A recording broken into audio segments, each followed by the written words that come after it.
Your questions, your decision. Ask the leaders on Central FM. Well, thanks for joining us on Central FM, Douglas Ross from the Scottish Conservatives. Hi. Delighted to be here. Looking forward to this. Okay, Andrew Baxter from the news team joins me too. Hi, Andrew. Hi, Wolfie. How you doing? I'm very well. Now, can I just say, Douglas, before we get into questions from our listeners, I have to ask, okay? Whole again. Yes. I take it that was your high school disco favourite, was it?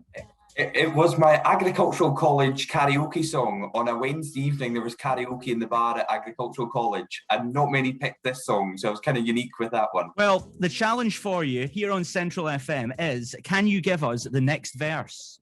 Okay. Oh. Okay, let's just let it go to the end of this chorus, and then you can try it.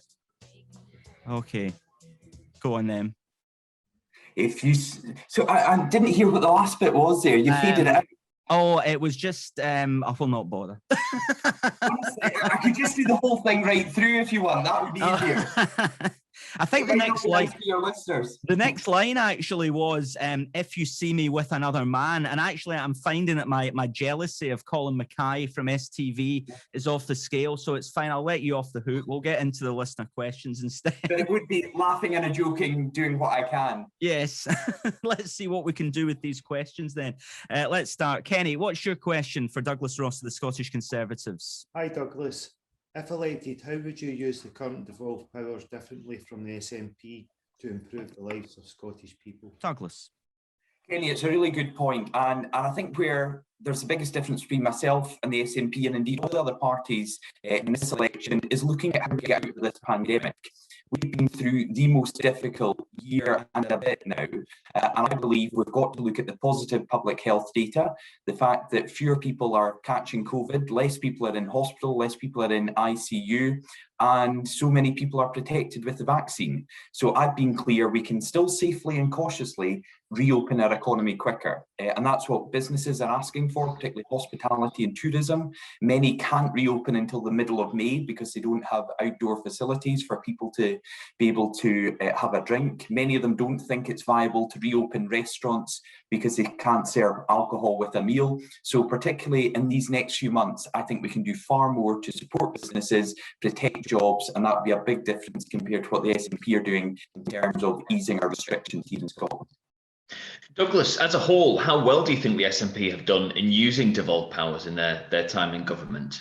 Well, I think we've got to look at both the powers that they got and the powers they asked for. And clearly they gave back major powers over social security because they couldn't get a system up and running.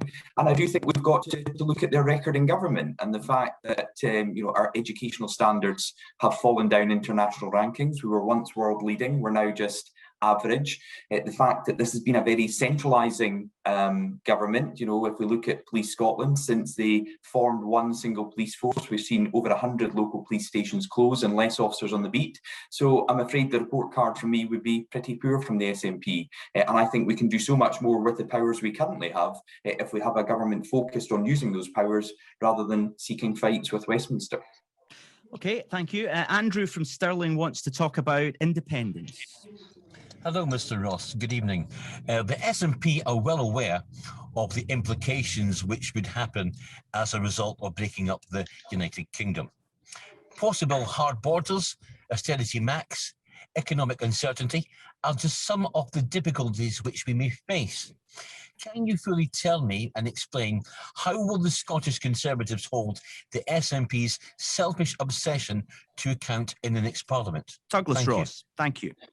Well, Andrew, I want to stop an SNP majority. I want to stop them driving ahead with their plans for a second independence referendum because I think it is completely the wrong priority for the country, particularly right now when we should be focused on our recovery from this pandemic and rebuilding Scotland after the year that we've all been through. I want there to be a focus on jobs, a focus on education, a focus on our health service.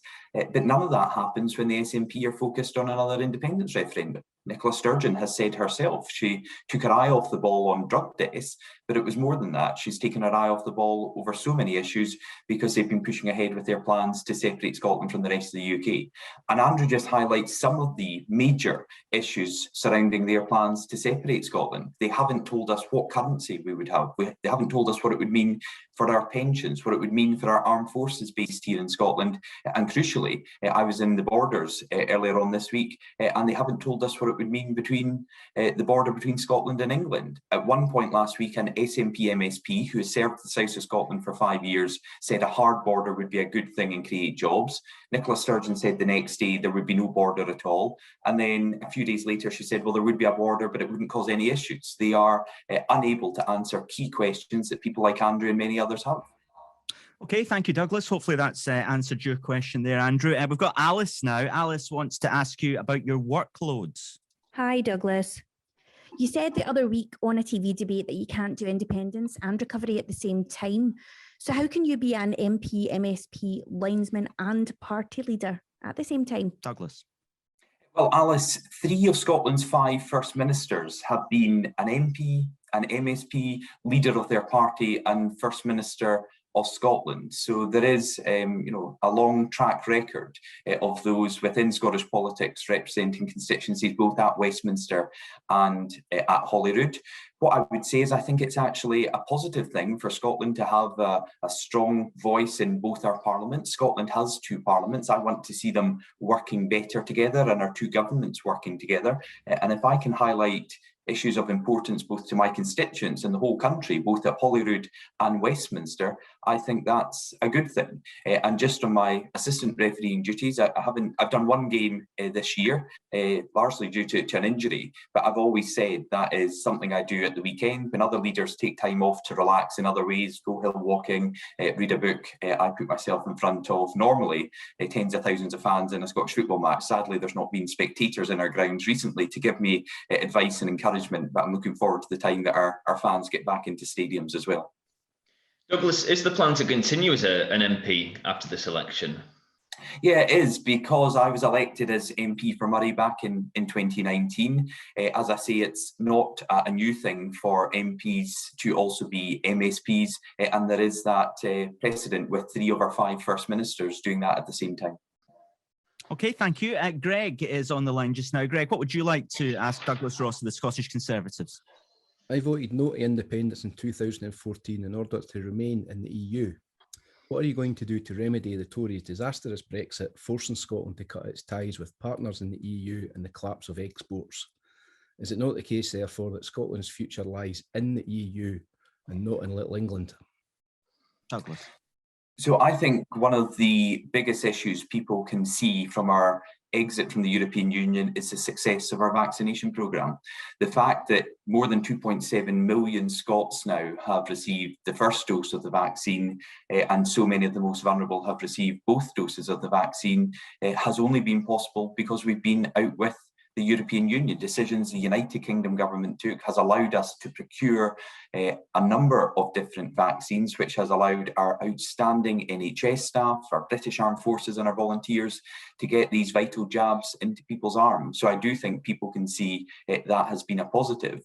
But there have been issues with exporting. I was speaking to businesses in the borders this week, and they say it is getting better. It was really difficult in January. I'm not saying all the issues have been resolved and there's more we can do, and I've been absolutely upfront and honest about that, but some of the issues we saw in January have now eased as the year has gone on, and I think people are now looking at the opportunities both to continue this good trade that we have with the European Union, but also our opportunities across the rest of the world. Ask the Leaders on Central FM with Douglas Ross of the Scottish Conservatives. More questions in a second. We'll speak to Mark. Douglas, just on a light-hearted theme, I've always wondered how politicians of rival parties interact behind the scenes. You know, do you chat to Nicola Sturgeon in the corridor? Would you go for a coffee with Anna Sarwar? How does that work in practice at Holyrood? Yeah, I would say both at Holyrood and at Westminster, out with the main debating chamber. I speak to almost every member of the opposition, often will speak about football. They'll rib me about a decision I took against their team that they're not happy with. Gavin Newlands, for example, represents Paisley, but is a big St Johnstone fan. Ian Murray's a big Hearts fan. Scottish politics, I think, again, because there's less MSPs in terms of the overall number, just 129 people know each other. You walk along the corridor together to and from the chamber. So actually, it's a lot more cordial than people would probably expect. But rightly so, when you get into the chamber and into the cut and thrust of the debate, then you put that aside to put across your point as strongly as you can. Okay, great. Mark, you're on with Douglas of the Scottish Conservatives. Mark. Hello. Given the green shoots of the recovery are starting to show in light of the recent global pandemic, my question would be, should your party be successful, what pledge have you got to local authorities in light of public spending, given the downturn in income that all local authorities have received over the last 12 months? Douglas Ross, thank you. Mark, it's a really good point. I was a councillor for 10 years, and I think that experience representing a local ward, working on council budgets, seeing the difficult decisions our councillors have to make in terms of a reduction in their central budget, meaning they have to reduce vital public services, is something I don't want to see. So I've made a commitment in the Scottish Conservative Manifesto to introduce a Barnett-style funding formula. So as the budget from the UK government increases to the Scottish Government, as we've seen over recent years, the same increase hasn't gone down to local government. So I want councils, the 32 across Scotland, to know when there's more funding coming from the UK Government to the Scottish Government, they will get a share of that. And I want to work with a group called COSLA. They're the overarching body for all councils in Scotland. And I want to devise this formula that works for them, but gets the guarantee that the funding will come to our councils, because at the moment, they're being asked to do more with less money, and that's not fair. Okay, thank you. We will move on to education and a question from Liz, who's a retired teacher. Liz. Hi, Douglas.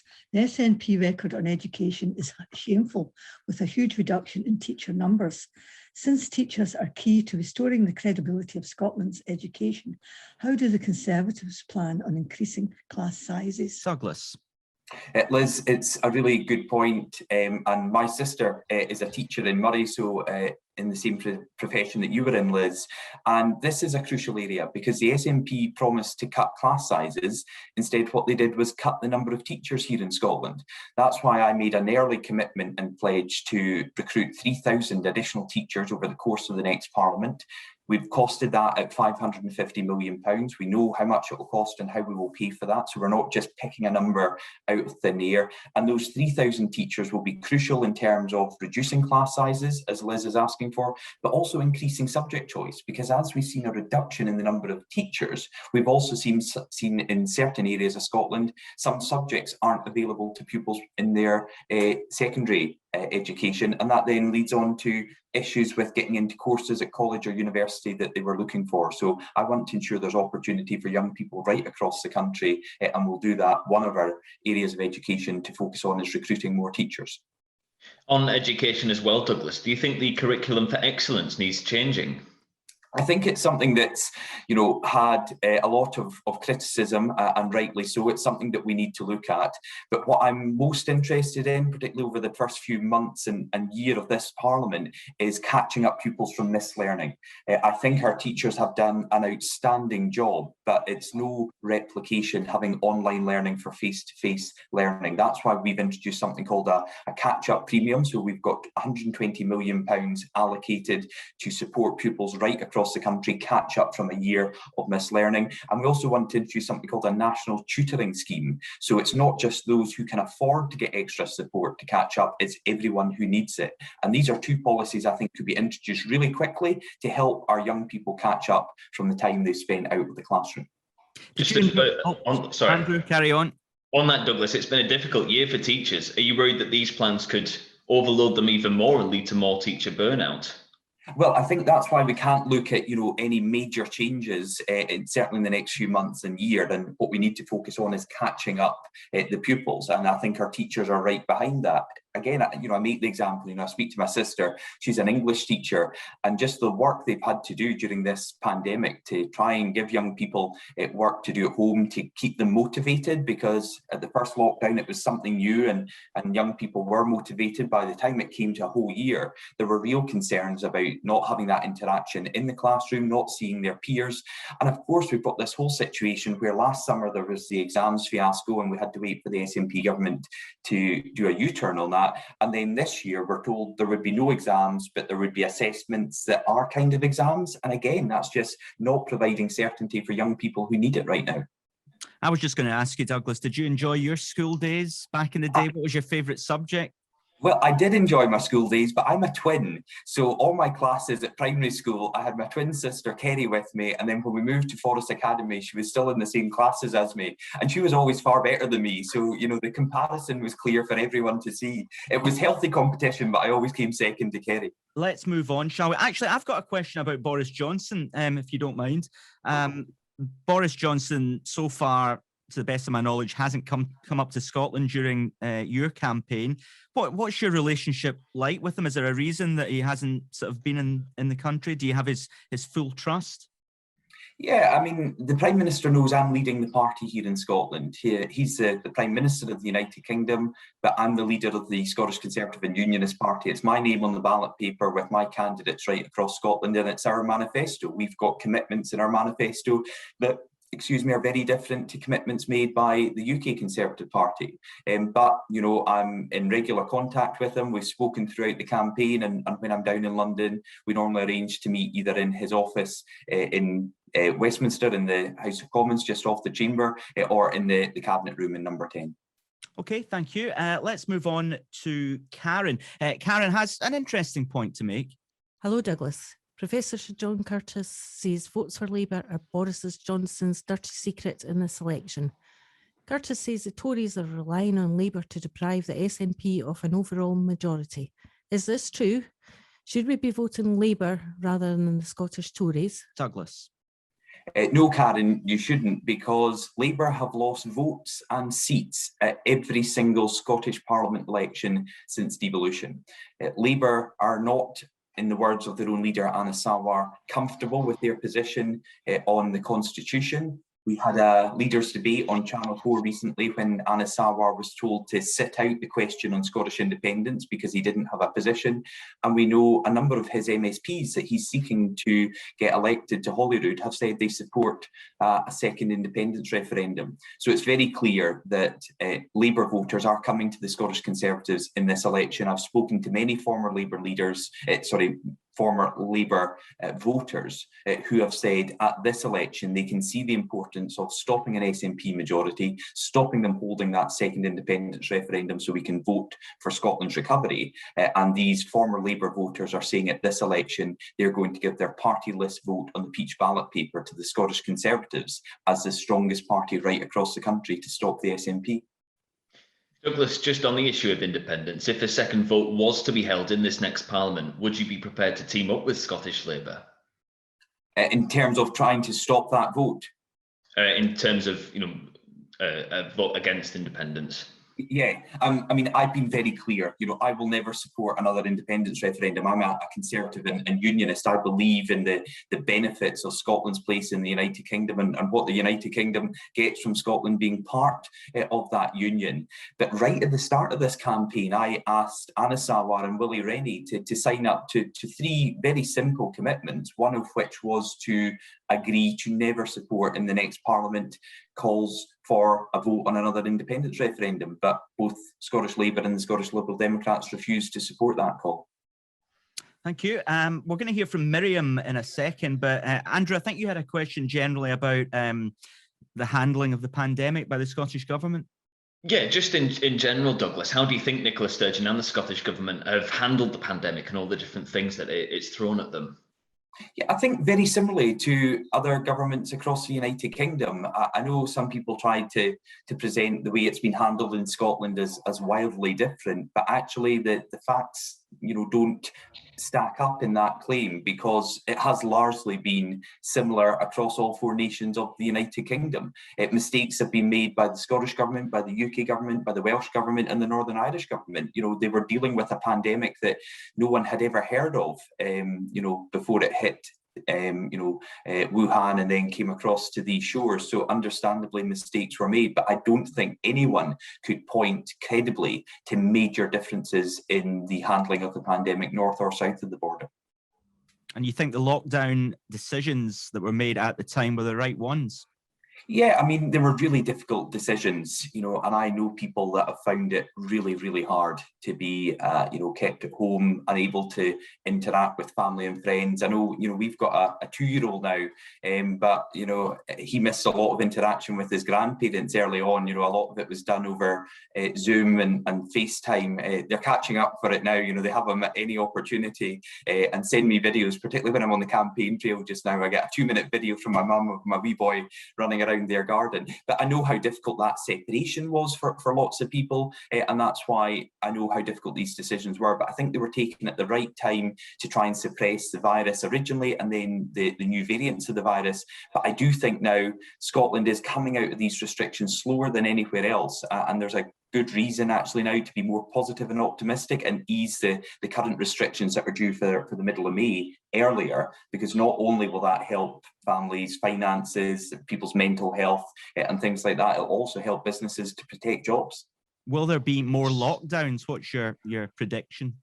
So my prediction is no, because of the success of the vaccination scheme. We're in a very different place than we were at Boxing Day when the second main lockdown here in Scotland was introduced. Since then, as I say, the most vulnerable in society have now been protected with both doses. We know that 99% of those who have been affected by COVID are now all covered with the vaccine, and those vulnerable groups, and the rollout continues. And that is such a positive thing. And I think that gives us, a high degree of confidence that we won't go into another lockdown. Thank you. And I was just going to say, Douglas, would you support the idea of a vaccine passport for major events? Yeah, I'm not in favour of domestic passports. I see a reason for having them for international travel. If another country says you can only travel here if you've got documentation that you've received a vaccine, that's actually already in place. There are some countries, for example, that you need a stamped card to say you've been vaccinated for yellow fever. Where I have an issue with the domestic passports is it creates a kind of two-tier system. And we came into this pandemic together, and I think we should get out of it together as one country. And I think it would be wrong for people not to be able to do things because either they are unable to take the vaccine. There's a small minority of people who, for very good reasons, are unable to take the vaccine. For example, my wife, although the guidance has now changed a little, but pregnant women were told not to get the vaccine, and she's heavily pregnant. We're due our second child in late June. And also, I've not been vaccinated yet just because I'm at the younger age of the list of priorities. So it'll take some time for younger people to have the opportunity to have the vaccine. And therefore, is it right that they're denied entry into places simply because they've not been on the current schedule vaccinated and protected? Okay, great. Last listener question comes from Miriam in Doon. Miriam, what's your question for Douglas Ross, the Scottish Conservatives? Hi, Douglas. All I can see from your marketing materials is stop Indie Rev 2. Do you actually have any policies other than trying to keep the SNP out and stopping Scotland from having its say on independence? Why are you denying Scotland the democratic right to choose their own future in an independence referendum? Are you scared of losing? Douglas.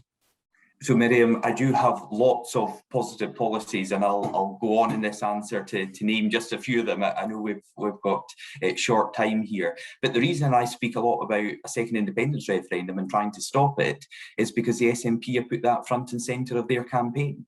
Nicola Sturgeon has accepted and told people that she wants to hold a second independence referendum in the first couple of years of this Parliament, and her Finance Secretary, who is responsible for trying to stimulate our economy and protect people's jobs, has said that campaign for independence should start before our recovery from this pandemic. So that's why I'm doing everything possible to stop an SNP majority, to stop them holding a second independence referendum, because I think it would be really reckless for our recovery. But You know, if we can get that off the table and get a parliament focused on rebuilding after COVID, the Scottish Conservatives want to introduce £500 retrain to rebuild grants for everyone in Scotland, so people can upskill if they're in work or take on new skills if they're trying to get another job.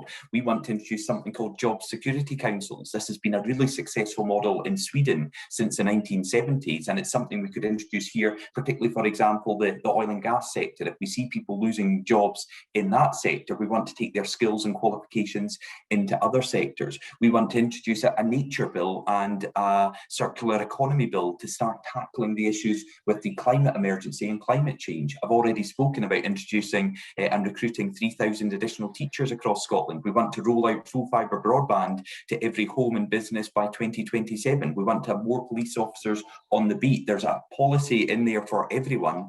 And I'm really proud of our manifesto because it was based on conversations I had virtually, obviously, since I became leader in August last year, with sectors in different parts of Scotland for months to really form a manifesto that reflects the needs of people across Scotland. And I really hope we can see many of the policies we're putting forward introduced in the next Parliament, because they're vital to our recovery. But none of that will be possible if we have a Parliament focused on another referendum and separating Scotland from the rest of the UK. Douglas, I know you're opposed to a second referendum, but do you accept that circumstances have changed since 2014? Well, I would say circumstances have changed in terms of the pandemic and what we've all been through together. I think people can see that jobs have been protected here in Scotland through the furlough scheme and the self-employed income support. You know, we're on our way out of this pandemic because of the UK vaccination programme. And I think, you know, circumstances have changed also in terms of we need 129 MSPs and every single party to be focused on our recovery, not on a constitutional argument that people in Scotland voted in 2014. So I think the biggest change now is focusing on our recovery. You mentioned, Douglas, in your answer to Miriam there about, you know, what you want to do. What would be a successful election for you? Do you think you can be First Minister after this election? Well, I'm not going to put a limit on my ambitions for the Scottish Conservatives, but we're getting really good feedback, both in our phoning when we're speaking to people on the phones and the leafleting and those we meet. And people do want to see a parliament that is not dominated by all parties having to get dragged into this independence debate. But whatever the Scottish public asked me to do on the 6th of May as they cast their ballots, I will do that. But they will know by voting Scottish Conservatives, particularly in the party list vote on their peach ballot paper, they will have a party that is willing to challenge the SNP and get our parliament focused on what really matters to people here in Scotland. You're listening to Central FM's Ask the Leaders. Douglas Ross, thank you so much for taking the time during the election campaign. I know it's busy, I know it's constant to speak with us. Much appreciated. Thank you.